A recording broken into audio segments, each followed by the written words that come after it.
I wasn't recording. We're uploading it later.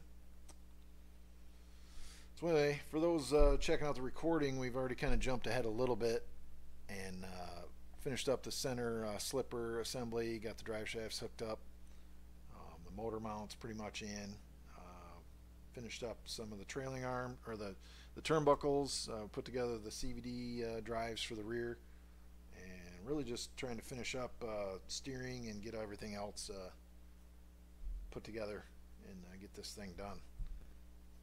I do have shocks built. I will show you that before I go today. I think I got enough battery. And then hopefully we can get this thing rolling in our next time and get some electronics maybe wired up. I'm not sure I'm going to do that yet. I think I might just keep it a roller just in case we got to move this one. And then we'll just build another one. We got our indoor season coming up pretty soon here in Michigan, so I'm trying to at least have something to run there for myself. But if we have enough interest, then and somebody needs one, then we'll let it go. We have more on order anyway. We're refilling, restocking on four-wheel drive kits, so we should have some more in probably 4 weeks or so, but that won't matter depending on when you watch the video. Just check our website.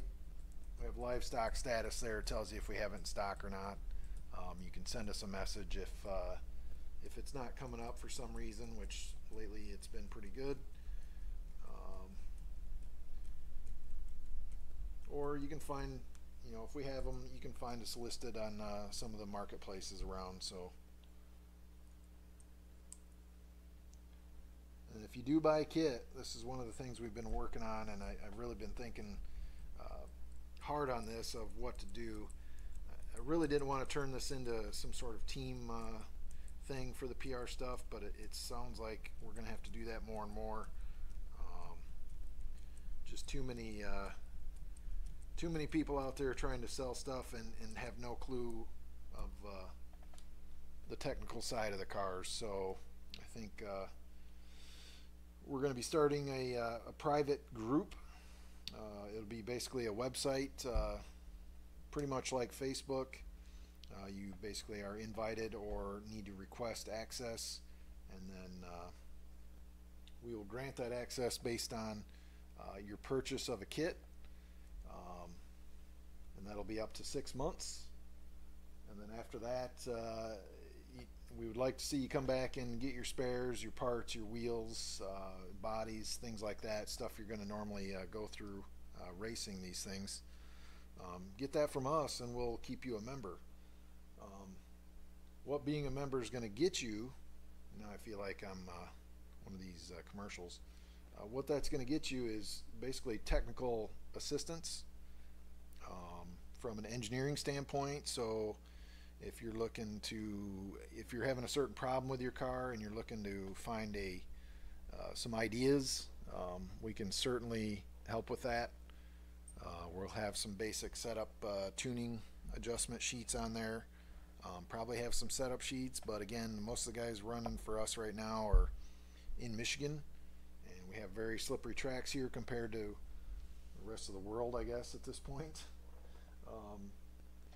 So we're hoping to make that something cool, something everybody is going to find valuable, and they'll stay with us and keep using us for their PR parts. So hopefully that works out. We got it set up. I just got to tweak on it some more, and then we'll let everybody know through our Facebook page of how that's going to work and when it's available. So I know we have a list of guys already that we got to send invites to, and then we'll go from there and see how it goes.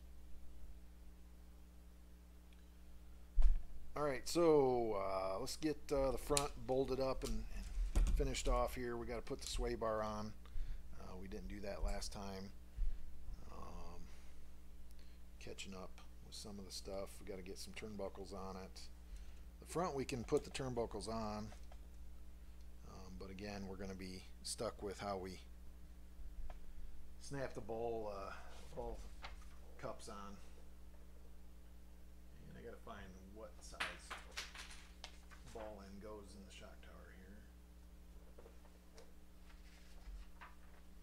past that, well, some 3x6s for that, and some set screws, which we have. You have 4 longer set screws in here. So those are for backlash, basically tightening up the backlash of the sway bar, which is kind of a cool idea. Pretty simple. And then just add it there, just 3x8s button heads. I think those are, nope, need shorter ones.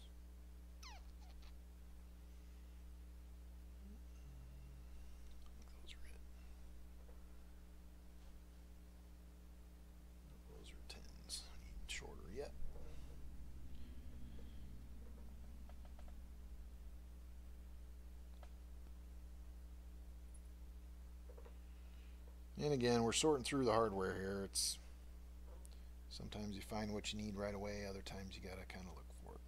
There he is. So there's our 2 6s. So the way this is gonna work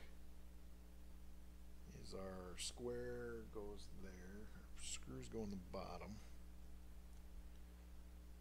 Yep, and our set screw goes in the top. So we gotta switch to 1.5. 2 set screw guys.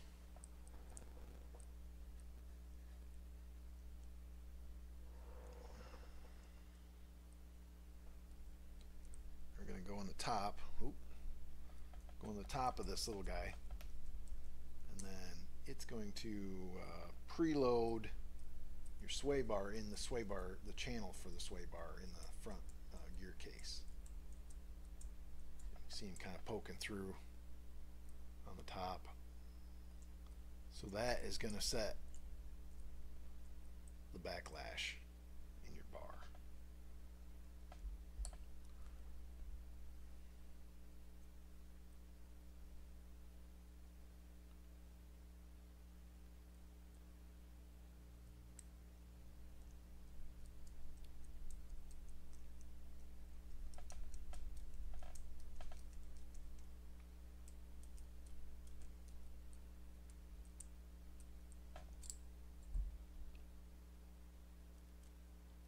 On the front, right here's our trough for the sway bar right here. So the sway bar is going to lay right in this guy, and then those set screws are going to push in on that so it doesn't move around, so it doesn't do that. And then that's probably, it's a little bit of a tuning aid too, because if we don't need all the sway bar right away and we want it to kind of generate a little more roll angle in the car, we can leave this a little looser so that it rolls more before the sway bar starts taking effect. So it's kind of one of the nice things about this setup.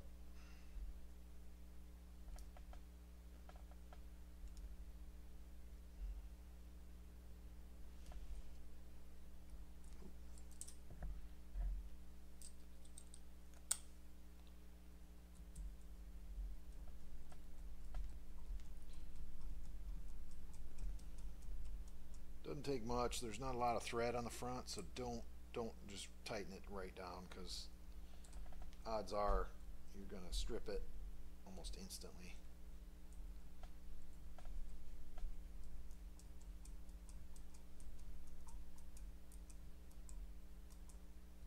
Just a sway bar. There's not a lot of pressure or force going through this. It's fairly small.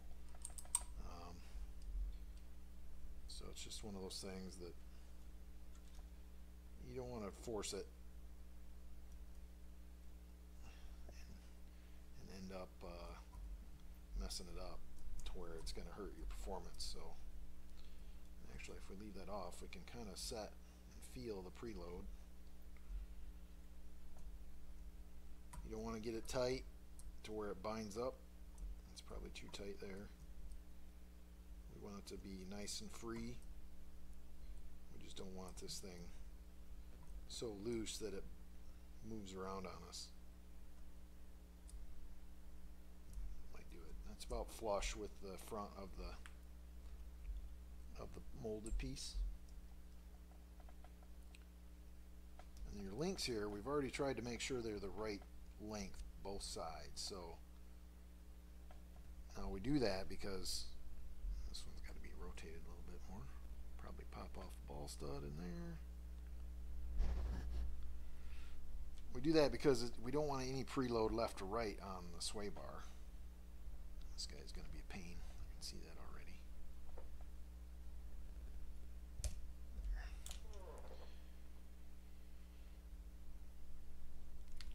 And having these different links are going to create issues for us as far as preload both sides.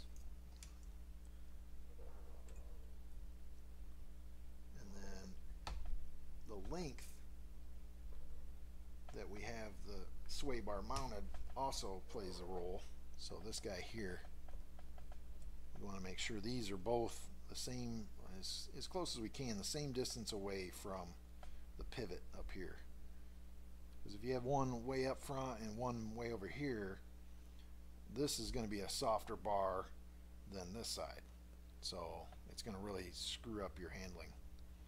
That's one thing we're trying to avoid here, is build mistakes that put you behind at the track. So we're just going to run them at the ends to start with. I think they don't really give us a starting point, and we'll just kind of wing that. It's kind of a wing adjustment anyway, so it's pretty much driver feel. I can tell you general tuning advice: the farther you have these back on the sway bar, the softer the bar rate is going to be, and then the farther you have it up on both sides, the stiffer it's going to make this bar. So it gives you a little bit of window of tuning options there, which is nice. It's just a matter of if the track wants an adjustment, you know, where your car wants an adjustment to the track. So let's find these pesky ball studs for the shock tower, which they're not showing me when they put those in. There they are. So they want 8mm ball studs for the shock tower, which we have, and then looks like we're running lock nuts on these. Running those behind in the upper position.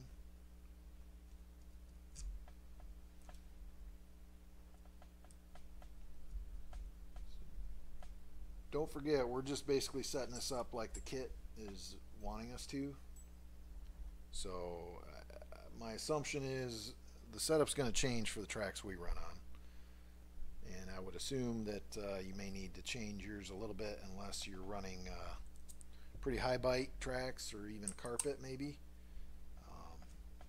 I know based on the two-wheel drive kits, that's how the manual setup is geared.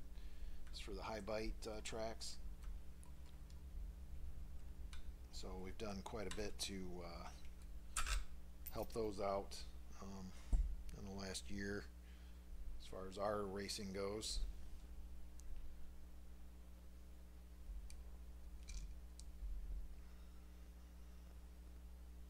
Looking for a lock nut. There it is.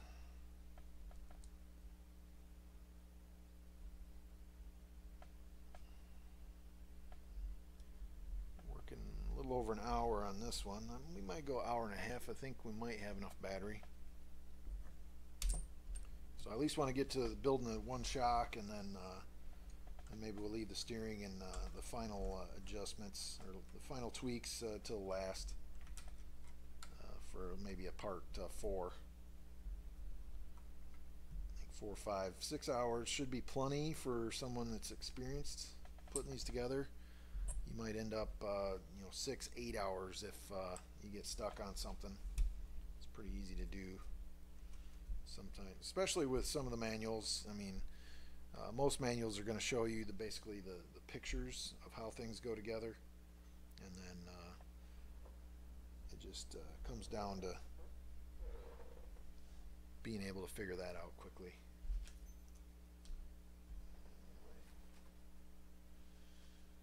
Ball cut plastic I lost somewhere. It's alright, we have plenty of plastic floating around. So we'll pop this guy up vertically. Make sure our left is going left. And try and get in here with the pliers.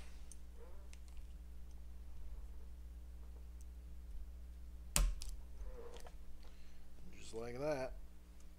Now the front camber rod may be a problem. Sometimes you can snap it on with your fingers. Yeah.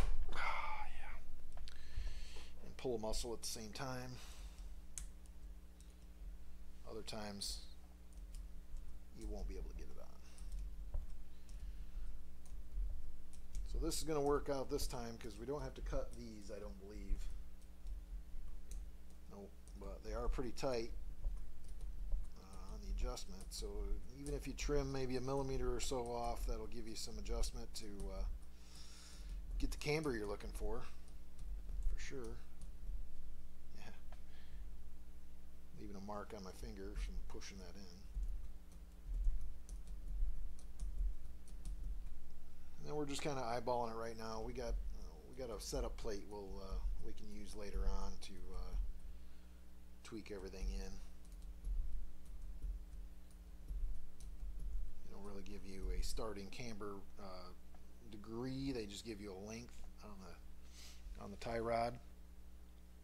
So that's coming along pretty good. Maybe we'll try and snap these on, and then we can move on to the shock and then call it a day.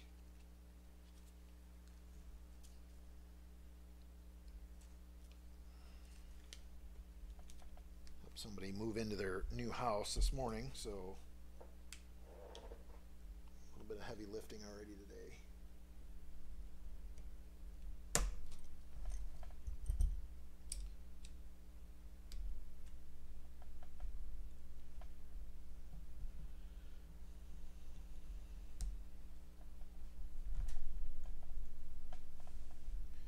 Get this last one in my fingers. Jesus.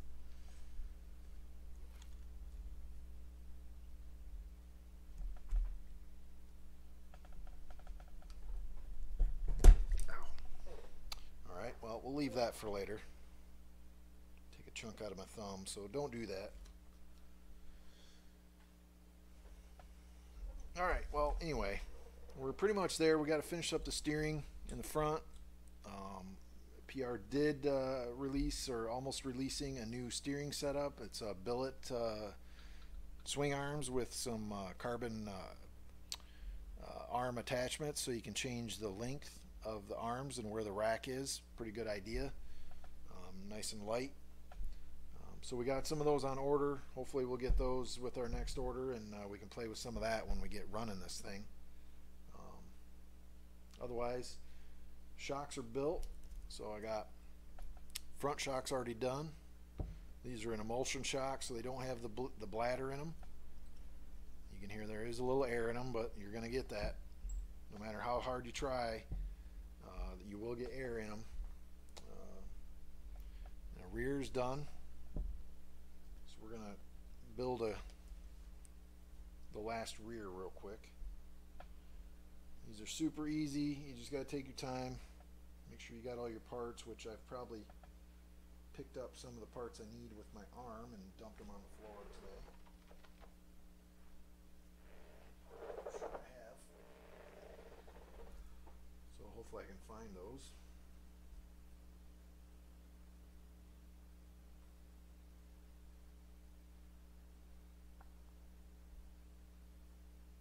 Get the parts I don't need out of the way.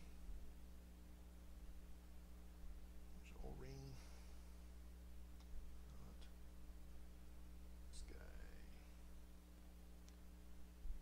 I dropped a few things on the floor apparently.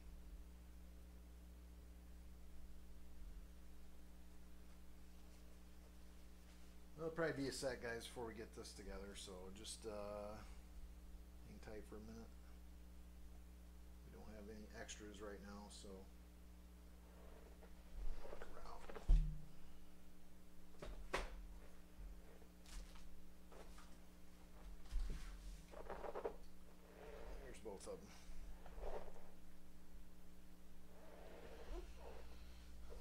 Normally you wouldn't have pieces, parts everywhere underneath both your arms while you're doing this, because you're probably not doing it on video.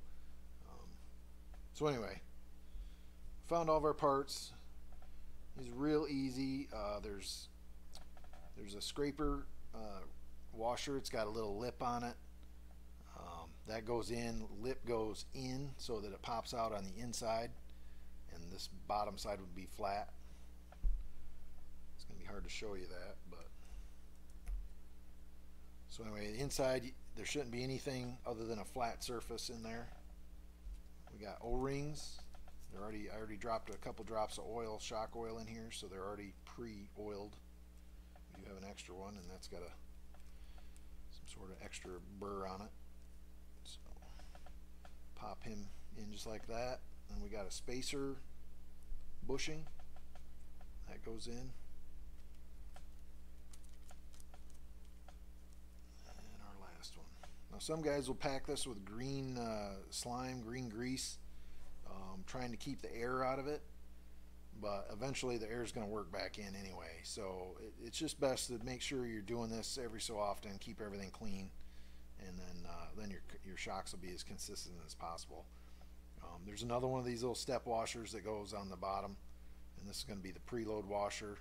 Just make sure the step is pointing out so that the cap at the bottom, it should be portion of the plastic washer should be pushing through that cap when you get it all done. There's an O-ring on the bottom of the shock cap, the bottom shock cap, and if it's not, you got to make sure that's on there, otherwise it'll probably leak a little bit. So now you can see that plastic washer sticking through the cap on the bottom, and then you just snug it up for now. So that's that. And then your spring adjuster, this O-ring goes inside here to make it so that the spring adjuster doesn't vibrate loose or change your adjustment. These are not O-rings for the cap.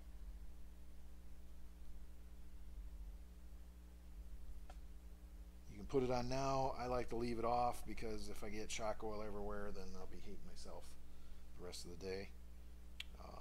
I did pre-thread the bleeder screw hole, so we're good to go there.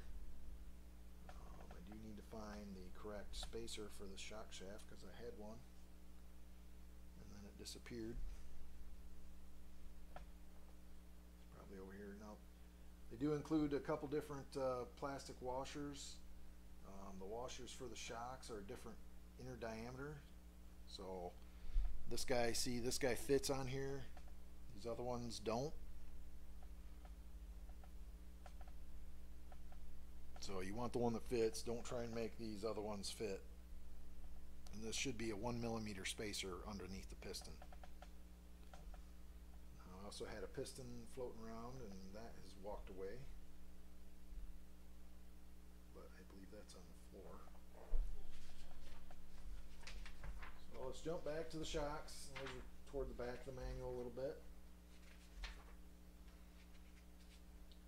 They show you a complete build on these. So we need, for the rear shocks, we need a 1.6 by 2 hole piston, which we have extras, so they at least give you 4 of each that they provide. So that goes on, then a washer goes on, and then the nut goes on. Makes it a little bit nicer. You can actually change the piston without taking the shock and everything out of the shocks. It takes a little bit of work, but it's probably cleaner than pulling it all the way out. Now this is 30 weight, and I'm not using that for thread lock. Got to get some blue thread lock on here.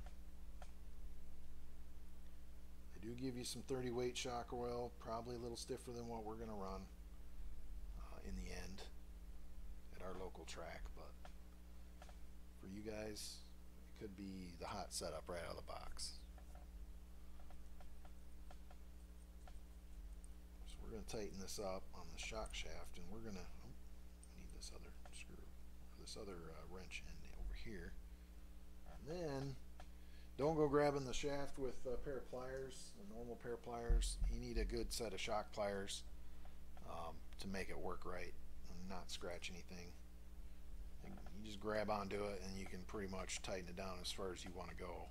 Now, you don't have to tighten these down a ton, just to make sure it's got a little bit of preload on it. Let the blue Loctite do its job. So there, that's pretty much ready to go. We can put that in the body. And before I put it in the body, I like to at least get the shaft, have a little bit of shock oil on it. You already have shock oil on the seals, so it won't tear anything when you slide everything through. Just be gentle with it. If you can't get it through there without pushing on it, then take it all back apart and try it again. So then when we get the shock shaft through, we want to put our end on, and it's the longer one. They do give you two different lengths of shock ends, or at least it may look like that, but the longer one goes in back, shorter one in front. And there are reasons to run the shorter ones. We're just not going to get into that right now. We'll go a turn after flush with the bottom of the threads. So that's pretty much your shock is ready to go. And you fill with oil. This is the part that takes a little bit of patience. Fill it up first time, leave a little room at the top just in case. And then you want to try and get all the air out of it. So I usually move the piston up as slow as possible. Not as slow as possible, but fairly slow. That lets all the air that was underneath it kind of work its way to the top, so that when you go back down, it won't cut it all up into little bubbles so fast. It'll come out in one big bubble. So we'll do that right now. And you will probably get little bubbles in your oil. You can tap on it to get some of them up a little quicker. You can set it aside and let it work itself out. A lot of people do that with like a shock rack. But we'll, for the most part, get it out now, since we know it's probably going to pull air anyway. The main thing is just getting them to rebound the same, just so your shocks are the same left and right. You can play with a rebound later once you get more comfortable tearing stuff apart and making your other adjustments to your car.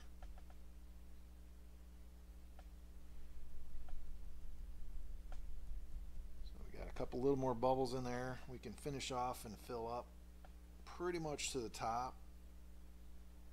I know the front ones, if you go a little overfill on the top, it's about perfect. Since we have a longer shaft back here, you're pushing out more oil, so it's going to displace more air in the back. Get the cap on, make sure the seal's under the cap, and then you want to make sure the stuff's tight. So even the bottom one. I did have one of the bottom caps come off my short course truck the first day I had it out, which made a nice mess. But we got that straightened out, and I haven't had one come off since. So now with this, we're just trying to bleed out the air in the top of the shock. So I got a paper towel around the top, and it's going to pop out a little bubble or two here and there. But you want to keep it straight up, because the hole that bleeds it is in the center of the cap and the top, so air is going to want to go to the highest point. So hopefully when we do this, we're just going to push out a little bit of oil right at the end of the stroke. And if we don't, like that, and no oil coming out, we got to back up. Last time I was within a couple, 3 drops of shock oil. So it's just pull it back apart, make sure it's all the way down, put a couple more drops in. There's 3. The idea is just not to have a ton coming out of the cap.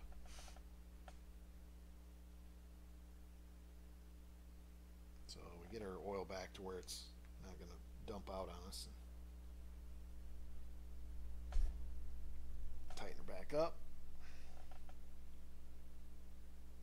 Try it all over again. Got your paper towel. Again, like I said, it's good to have quite a bit of paper towel around. especially doing shocks. It soaks up the silicone diff fluid or silicone shock oil quick, and just makes it a little bit easier to clean up. So we should push out some oil this time. You may get some bubbles, you may not. If you don't have any bubbles, that's a good thing. You're pushing out straight shock fluid.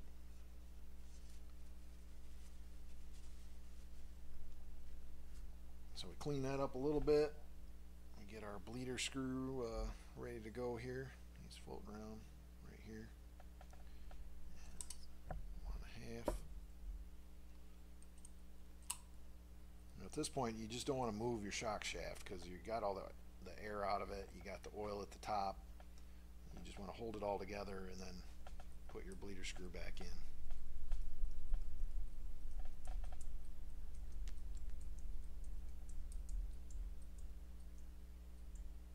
You don't want to strip this one out either. It's the same thing. It just causes havoc later on when you're trying to make a change. It won't bleed, or it won't stop leaking, or all that stuff. So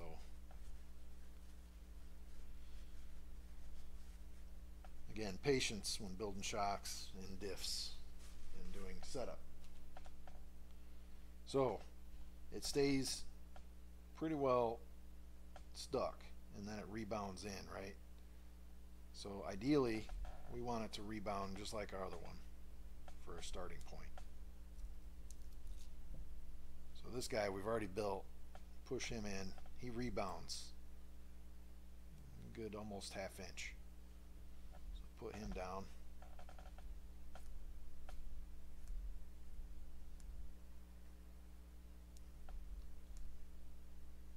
We're almost there with this one.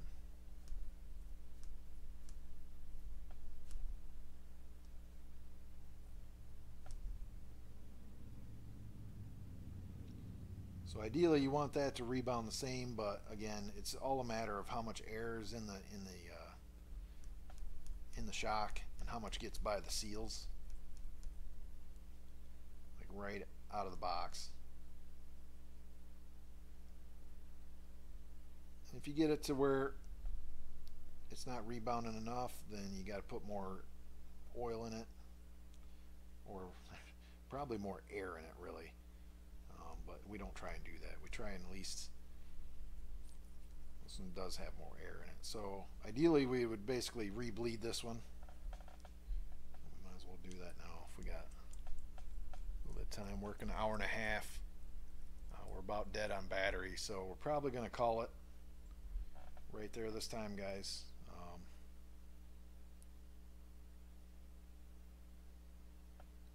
So yeah, it's got a little bit more oil in it than the other one did. So again, you want to get the air bubbles out of them just for consistency, and then have your rebound at least similar within, 1/8 inch, 1/16 of an inch. For most guys at a club track is probably going to be good. Your hot dogs are probably going to be doing it maybe every round at bigger races, just to make sure they're being consistent. So there, we got a little more oil out of it that time. Hopefully our oil wasn't aerated to begin with.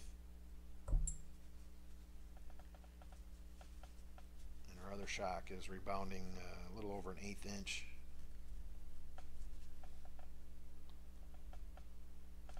So this guy, we want to cycle it pretty good a few times to check. So now he's really dead. But you can see it's rebounding a lot closer to this guy now.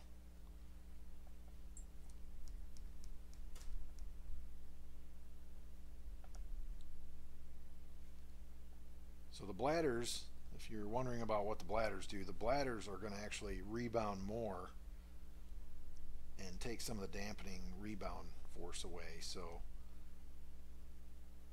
there. So you can see pretty much the same rebound now. I would call that probably good to get going. We'll get everything else set up. We'll get these mounted on the car next time, maybe during the break, and then hopefully get it wrapped up to where we got wheels on it, and then I think it'll be good. Don't forget, if you're watching this before the end of August, you have like 4 or 5 days to enter our mid-motor buggy giveaway. We're giving away a mid-motor PRS S1 V3.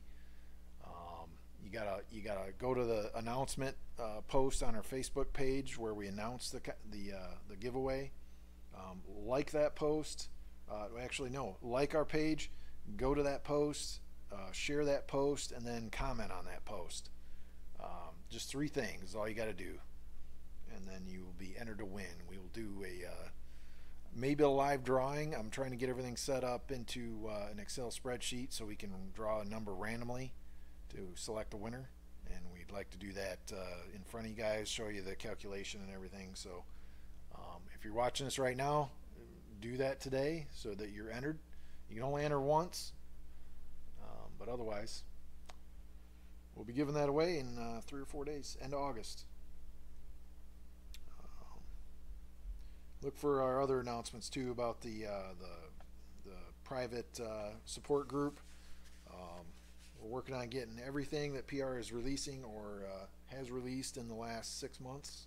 Any updates, any upgrades, any tuning parts. We should have that stuff in, like I said, within probably a month. So hopefully sooner. But anyway, that's going to be it today, guys. Hopefully you guys are digging this. Again, we've uploaded the first part to YouTube. I'm not sure we're going to go anywhere else yet. We'll let you know in a different post to cover the whole thing just quickly. If we upload it anywhere else, if you might be a member there or something. So, all right, take it easy, guys. Probably be back again next weekend. Maybe even Monday night this week. I don't know. It depends. Our schedule's crazy here. So just keep an eye on our website and actually our Facebook page. And then just go to YouTube and you can search us there to get all the parts as we post them. So have a good one. We'll talk to you later.